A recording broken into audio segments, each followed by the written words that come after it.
You weren't the favorite. You were the one who didn't complain, the one who adjusted, the one who understood, the one who stayed quiet. Everyone called that maturity. But you grow up and realize it wasn't maturity. It was training, and you didn't even know it was happening. And the strange part is, it didn't start with something dramatic. It started small. How it started at home. Your sibling refuses to do something. They cry, they argue, they make it big. Your parents get tired and say, "Just leave it, you're older." And you swallow it, not because it doesn't hurt, but because fighting feels worse. That moment may seem tiny, but when it happens again and again, something shifts. You learn that peace matters more than fairness. You learn that being easy keeps things stable, and because you didn't scream, you were praised. She's so mature.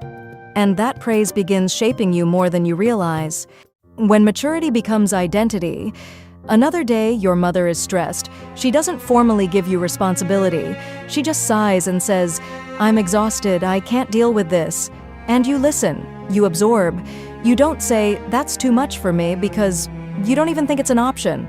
And slowly, responsibility stops being something you do. It becomes who you are. And when that happens in childhood, the brain adapts. What your brain learned. Children are wired to protect connection. So if staying calm gets approval, if adjusting prevents conflict, if not needing much earns praise, your brain links love with usefulness. It builds a quiet rule. If I'm easy, I'm valued. If I don't add stress, I'm safe. That rule doesn't disappear when you grow up. It just changes environments. It hits hard, right? So, how it shows up now? Now you're older? Maybe you're in a relationship. Your partner is distant for 2 days.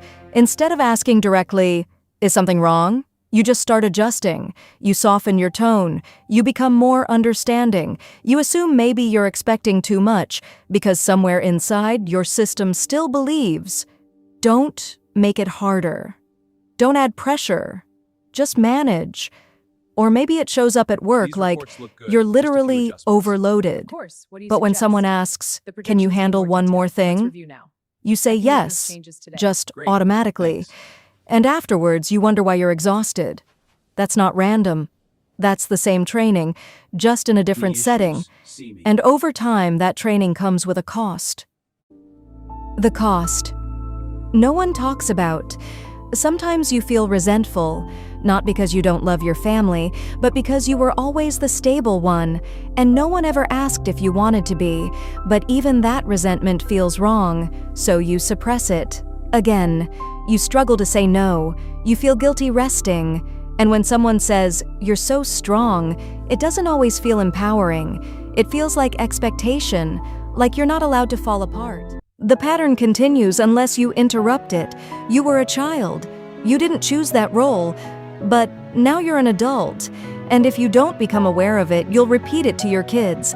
Not intentionally, not because you're harmful, but because it feels familiar. Your one child will be emotional, another will be calm, and you'll lean on the calm one. You'll say, "You're older, just understand," and it will feel reasonable.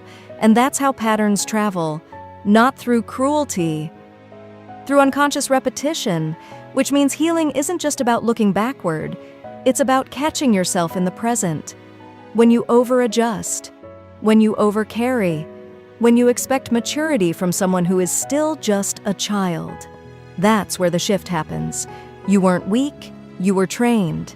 And strength isn't wrong, responsibility isn't wrong, but it should be a choice. Not something you were shaped into before you even understood it. And maybe the most responsible thing you can do now is stop being the one who always manages. Maybe it doesn't end with a dramatic confrontation. Maybe it ends quietly, with awareness, with one different response, with one moment where you decide, "This doesn't continue through me." Because stopping it isn't about becoming perfect. It's about noticing the moment you almost say, "You're older, just handle it," and choosing differently. It's about looking at the quiet child, the one who doesn't complain, and asking, "Are you okay?" even when they seem fine. It's about teaching your children that being strong is not the same as being silent, that being responsible doesn't mean carrying everyone. You were a child who adapted to survive your environment. There is nothing wrong with you, but the role you were given, it doesn't get to define the next generation. It ends where awareness begins, and that can begin with you. This is PsychEdge,